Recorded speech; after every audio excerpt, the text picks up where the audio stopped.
പലരും പല കാര്യങ്ങളാണ് ക്രിസ്മസ് എടുത്തു ഗൈസ്. കാരണം വേറൊന്നുമല്ല, ദിലീപേട്ടനും ലാലേട്ടന്റെ അടിപൊളി പെർഫോമൻസ് പറഞ്ഞ ഏതുമാതിരി ദിലീപേട്ടന്റെ മാത്രമല്ല വിനീതേട്ടന്റെ എന്ത് പെർഫോമൻസ് അറിയോ.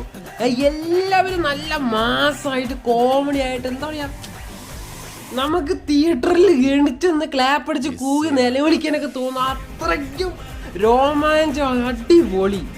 ഈ ലോജിക്കലി നോക്കണ ലോജിക്കായിട്ട് കാണാൻ പറ്റില്ല. എന്നാൽ അതിനുവേണ്ടി വലിയൊരു മാജിക് തന്നെ അതിലുണ്ട് ഗൈസ്, വലിയൊരു മാജിക്. ഫസ്റ്റ് ഹാഫ് ദിലീപേട്ടൻ കൊണ്ട്, സെക്കൻഡ് ഹാഫ് നമ്മുടെ ലാലേട്ടൻ തിമിർത്ത അടിപൊളി കംബാക്ക് എന്ന് പറയാലോ. ദിലീപേട്ടൻ്റെയും ലാലേട്ടൻ്റെയും സെറ്റാണ്. അടിപൊളി സിനിമ. തിയേറ്റർ എക്സ്പീരിയൻസ് ചെയ്യേണ്ട തന്നെ സിനിമയാണ്. അല്ലാണ്ട് വന്ന് OTT വന്നിട്ട് കാണാന്ന് വിചാരിച്ചു വെച്ചാൽ നിങ്ങൾക്ക് നല്ലോണം മിസ് ചെയ്യും. കാരണം അത്രയ്ക്ക് അടിപൊളി സിനിമ. ഇപ്പം ഈ ക്രിസ്മസ് എന്തായാലും പെപ്പ എടുത്തു, 100% എടുത്തു. 100 കോടി എന്തായാലും അടിക്കും, 100 കോടിൻ്റെ മേലെ എന്തായാലും അടിക്കുന്നത്. അപ്പോൾ ഈ വീഡിയോ എല്ലാവർക്കും ഷെയർ ചെയ്ത് കൊടുക്കുക. എൻ്റെ റിവ്യൂ ഇതാണ്.